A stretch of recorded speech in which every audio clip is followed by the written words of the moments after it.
Bonjour à tous, j'espère que vous allez bien. On se retrouve aujourd'hui pour une nouvelle vidéo. Alors cette fois-ci, c'est une vidéo un petit peu particulière puisqu'on va pas tester une montre spécifiquement, mais aujourd'hui, on va parler des différents types de bracelets justement qu'on peut mettre pour accompagner une montre. Ça change un petit peu, j'espère que vous apprécierez ce type de format. N'hésitez pas d'ailleurs à me dire dans les commentaires si vous voulez plus de ce genre de vidéos. Voilà, comme ça, je pourrai un petit peu adapter sur les différents besoins de la chaîne YouTube. Alors, on va commencer justement par les différents types de bracelets qui existent. Donc, on voit ici les bracelets cuir, ici les bracelets NATO, et ici les bracelets type acier. Et pour chacun de ces différents types de bracelets, on verra justement quels sont les avantages, quels sont les inconvénients de les porter, et sur quel type de montre, en fait, ils vont mieux se marier. Alors, on va commencer déjà par les bracelets en cuir. Alors, quel est l'intérêt principal des bracelets en cuir? On va dire que c'est vraiment un objectif d'être plus classe. Ça va convenir vraiment aux montres avec des styles habillés. On peut les mettre pour des occasions importantes. Ça peut être des soirées, des galas. Voilà, si on a un événement important comme un mariage ou ce genre de représentation. Et donc, ça va aller pour des montres qui sont vraiment chic, élégantes. Voilà, c'est parfait pour sortir en soirée, par exemple. C'est idéal.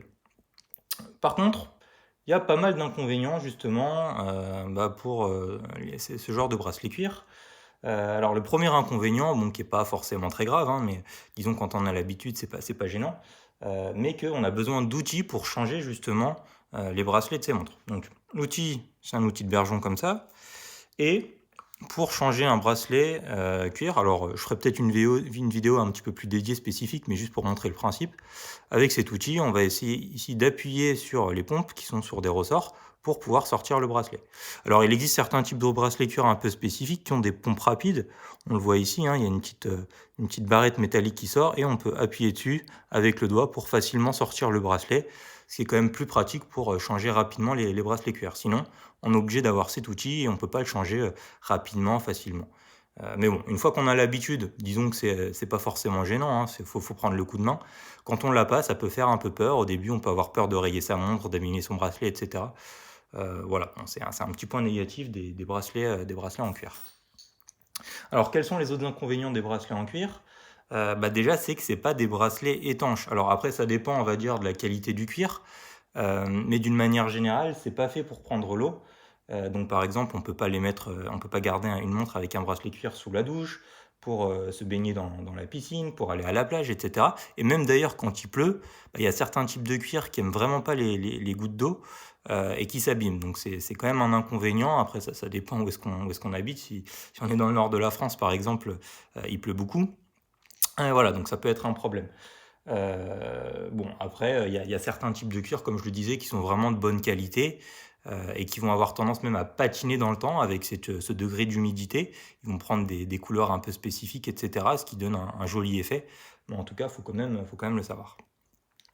Et puis, un dernier inconvénient, on va dire, du cuir. Alors, il y a beaucoup d'inconvénients pour le cuir, on va dire. C'est vraiment un style après esthétique, à part le fait d'être chic, plus classe, plus élégant. Disons que on aime ou on n'aime pas, mais c'est pas forcément très confortable. C'est justement ça le dernier inconvénient. Souvent les bracelets ils sont un petit peu durs, un petit peu rigides, et donc au poignet, faut un petit peu les faire, ça peut prendre du temps. On peut faire un parallèle avec des belles chaussures en cuir de costume, hein. Souvent c'est joli à regarder, mais à la fin de la journée, on est quand même content d'enlever les chaussures parce que ça nous fait un peu mal aux pieds. Alors je vais pas dire que les bracelets en cuir font mal aux poignets, hein. C'est pas ça l'idée, mais voilà, c'est pas toujours ce qu'il y a de plus confortable à porter. Quand on a une Tool Watch, une Daily Watch qu'on met tous les jours, personnellement, moi je préfère plutôt un bracelet acier par exemple. Bon après ça c'est des histoires de goût, mais chacun pourra juger. Donc voilà pour les bracelets cuir. Maintenant, on va passer à les bracelets dits NATO. Alors c'est des bracelets en nylon qui sont tressés, donc c'est une matière un petit peu de tissu si on veut. Euh, donc on va commencer par les avantages. Le premier avantage, il est quand même assez intéressant, c'est que c'est vraiment très simple à changer. On peut le mettre très rapidement, très facilement, hein. Donc je vous montre très rapidement comment faire. Hop, on passe, d'ailleurs c'est la petite clip dont je vous ai fait la présentation il n'y a pas longtemps. On passe par en dessous, hop, de l'autre côté, et puis voilà, le bracelet est prêt à être porté. La montre, on peut directement l'attacher comme ça. Donc ça, c'est un bracelet single pass, donc on a simplement une passe en dessous. Parfois, il y a des bracelets avec des petites boucles on doit faire un deuxième tour, ce qui augmente un petit peu l'épaisseur. Mais disons que c'est pas forcément gênant. Moi, je préfère quand ça passe par une fois, mais ça, c'est à nouveau les goûts et les couleurs. Mais en tout cas, voilà, l'avantage des bracelets NATO, c'est que le premier avantage, c'est qu'on peut les changer très facilement. Voilà, quand on a une montre et plein de bracelets, on peut jouer à la poupée un peu tous les jours, entre guillemets, et c'est toujours sympa. Un autre avantage, c'est que, comme on peut le voir ici, en fait, le bracelet, il passe directement sous la pompe et il n'y a aucun espacement entre les cornes, le boîtier et le bracelet, quoi. Donc ce qui est plutôt appréciable, surtout parfois on a des montres qui ont des cornes relativement longues et ça laisse un gros trou ici. Donc c'est l'inverse de ce qu'on voit sur le bracelet cuir ici. Hop, ici on voit qu'on a un trou entre le bracelet et puis le boîtier, donc qui est faible ici parce que les cornes sont courtes, mais parfois on a des trous grands et c'est pas toujours esthétique. Donc ça c'est un avantage des NATO. Comme on passe directement sur les pompes ici, on n'a aucun trou entre le boîtier et le bracelet. Alors ensuite, alors ça on aime ou on n'aime pas, c'est un style, hein. À l'inverse du cuir justement qui donne des tendances un petit peu élégantes, raffinées, etc. Le NATO, ça va donner un style un petit peu plus baroudeur, un petit peu plus décontracté. Donc pour les vacances par exemple, hein, si vous voulez pas vous prendre la tête, être cool, etc. Un bracelet NATO c'est plutôt sympa, voilà, pour rappeler ces petits airs décontractés et bien dire qu'on est en vacances. C'est également utile justement pour les vacances si on va à la mer par exemple, parce que c'est vraiment très léger. Ça pèse pas lourd, hein, donc c'est sympa.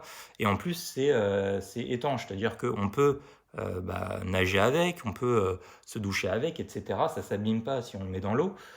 Et donc ça, c'est intéressant si on va en vacances. Et un autre intérêt aussi, toujours lié à cette étanchéité, c'est que quand il fait chaud, c'est un problème d'ailleurs du cuir, dont on a parlé juste avant, c'est qu'on a tendance à fortement transpirer et donc ça abîme le bracelet cuir et ça colle, c'est pas forcément très agréable. Alors qu'avec le NATO, en fait la transpiration va vite aller dedans mais partir. Et disons qu'on a un effet apporté qui est pas désagréable du tout en été quand il fait chaud et quand on transpire. Voilà. Alors évidemment, dans les inconvénients, c'est que c'est le revers de la médaille, on va dire. Ça donne un style cool, décontracté, etc. Mais du coup, c'est pas très classe.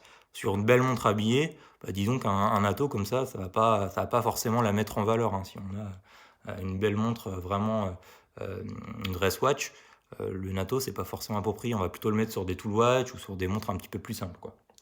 Un autre inconvénient, c'est que le NATO, ça va avoir tendance à rayer un petit peu les fonds de les montres.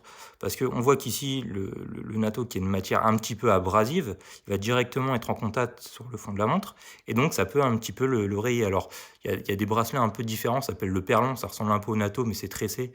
On fait directement passer la boucle d'ailleurs par un trou. Il n'y a pas de trou en fait, c'est directement dans la matière. C'est encore plus abrasif et ça raye vraiment le fond des montres. Le NATO, c'est un petit peu moins le cas, mais ça peut quand même arriver. Il faut faire attention quand on a des montres anciennes. Par exemple, quand on a des montres plaquées or, etc. Ça peut un peu retirer le plaquage, il faut faire attention. Alors, une solution qui existe, hein, c'est qu'on peut prendre des petits stickers, les coller sur le fond des montres. Comme ça va protéger en fait le fond de la montre. Et ça va éviter, disons, ce problème-là. Voilà. On a terminé pour le NATO. Je crois que j'ai plus rien à dire de particulier dessus. Et maintenant, justement, on va passer sur le dernier type de bracelet, qui est le bracelet acier, qui est un de mes préférés. Alors l'acier, ça a pas mal d'avantages, c'est plutôt polyvalent, dans le sens où ça peut, en fonction du type de bracelet évidemment, avoir un côté chic. C'est vraiment un bijou, hein. D'ailleurs les bijoux ils sont souvent en matière métallique, c'est pas pour rien, et là cet acier, comme c'est du métal, ça brille, etc. Donc ça donne vraiment un aspect bijou à sa montre, c'est pas qu'un simple outil pour regarder l'heure. C'est la première chose. Ensuite, ça peut à la fois aussi bien aller sur des dress watch, donc des montres habillées, etc. Alors ça dépend toujours du type d'acier qu'on a.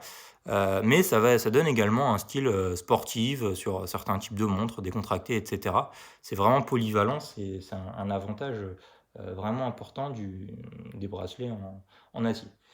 Alors, en inconvénient, c'est que c'est quand même assez lourd, hein, ça pèse son poids. Donc c'est pas toujours pratique. Et puis pareil en été, donc c'est étanche par contre, mais en été, ça peut un petit peu coller, c'est pas toujours agréable, surtout quand il fait très chaud avec le soleil qui tape à fond dessus. Ça peut chauffer le poignet, c'est pas toujours très sympa. Heu, voilà, ça on aime ou on n'aime pas, on va dire, mais voilà, c'est le natto pour ça honnêtement, c'est vraiment très appréciable. Alors ensuite, toujours sur les bracelets en acier, ce qui est intéressant à savoir, c'est que, le dernier maillon ici, ça s'appelle un N-link et ces N-link, bah, ils sont soit plats, voilà, comme ça, pour correspondre à toutes les montres, soit ils peuvent être courbés. Donc là, par exemple, sur cette montre, on a ce qu'on appelle un N-link courvé pour s'adapter en fait au boîtier circulaire, classique des montres. Le problème des N-link courbés, c'est que ça s'adapte vraiment à un seul type de diamètre. Alors parfois, s'il y a des montres qui ont des tailles, on va dire, similaires, bah, on peut les adapter et réutiliser ce bracelet pour le mettre sur une autre montre. Mais en général, voilà, c'est compliqué, c'est pas toujours les mêmes diamètres, les goupilles ici pour le bracelet sont pas toujours au même endroit sur les cornes, etc. Et donc, bah, en général, quand on va acheter des bracelets dans le commerce, ils vont plutôt avoir des N-link plats de manière à pouvoir les mettre sur toutes les montres. Donc, un petit exemple ici, par exemple, sur cette montre-là. Donc, j'ai monté ce bracelet que j'ai acheté et donc il y a un N-link plat. Bah, du coup, il y a un petit trou. À nouveau, là, il est faible comme les cordes sont pas très longues, mais il y a un petit trou entre bah, le bracelet et le boîtier. Ça, je peux comprendre que tout le monde n'aime pas. C'est un inconvénient bah, par rapport à justement le bracelet qui va directement avec la montre, qui a cette N-link courbée et qui bah, se marie directement avec la forme du boîtier. Alors les bracelets acier, il y a différents types, hein. Je ne vais pas tous les passer, je vais juste en montrer quelques-uns là que j'ai sous la main. Donc ce type de maillon, ça s'appelle justement le grain de riz, enfin perle de riz. C'est des maillons brossés hop, aux deux extrémités et des petits maillons polis qui ressemblent justement à des grains de riz au centre et qui brillent. Donc ça c'est vraiment sympa pour des montres un peu vintage par exemple. Il y a ce bracelet là qui est un bracelet plutôt type Oyster, donc c'est trois gros maillons un peu arrondis comme ça. En général, ils sont brossés. Alors parfois, on retrouve les deux extérieurs brossés et celui à l'intérieur qui est polybrillant. Ça dépend à nouveau du type de montre. En général, quand on a du brillant, c'est plus pour des montres un peu classe. Bah, Rolex aime bien justement avoir des maillons extérieurs brossés et puis intérieurs polis. Donc ça, c'est bracelet type Oyster. Puis le dernier donc, que j'avais sous la main tout à l'heure. Ça, c'est un bracelet type président avec toujours trois maillons. Mais les deux extérieurs plus petits et l'intérieur un peu plus grand, et puis on voit un petit peu des espaces, des trous entre chaque maillon. Ça aussi, ça donne un style un peu vintage. Voilà, c'est sympa, on aime ou on n'aime pas, mais voilà. Qu'est-ce qui existe d'autre? Bah, par exemple, le Jubilé, qui est un bracelet où on a deux gros maillons extérieurs brossés, et puis à l'intérieur, c'est poli avec trois petits maillons. C'est assez difficile à décrire, mais ça, c'est une spécialité de Rolex, par exemple, qui fait ce type de bracelet. Puis il en existe d'autres, hein. Bah écoutez, je pense qu'on a terminé pour aujourd'hui, hein. On a vu justement les différents types de bracelets, donc cuir, natto, acier, etc. J'espère que ça vous aura intéressé. N'hésitez pas d'ailleurs à laisser dans les commentaires, bah, comme je le disais tout à l'heure, si ce type de vidéo ou ce genre de sujet vous intéresse ou si vous voulez vraiment bah, uniquement faire des revues de montres. Je pense que ça change un peu de temps en temps, hein. Comme je le disais tout à l'heure, je ferai aussi peut-être une vidéo sur bah, comment changer ces bracelets en cuir avec le petit outil là. Également, éventuellement, comment retirer des maillons justement sur des bracelets en acier. Voilà, hein, différents types de sujets. N'hésitez pas à me dire si ça vous intéresse dans les commentaires. Allez, je vous souhaite à très bientôt et puis surtout, n'hésitez pas vraiment à vous abonner à la chaîne, à poster des commentaires, etc. Ça permet bah, justement de faire découvrir la chaîne à d'autres personnes, etc. Et puis à la développer. Puis ça fait toujours plaisir d'avoir de vos retours. Allez, à très bientôt tout le monde. Au revoir.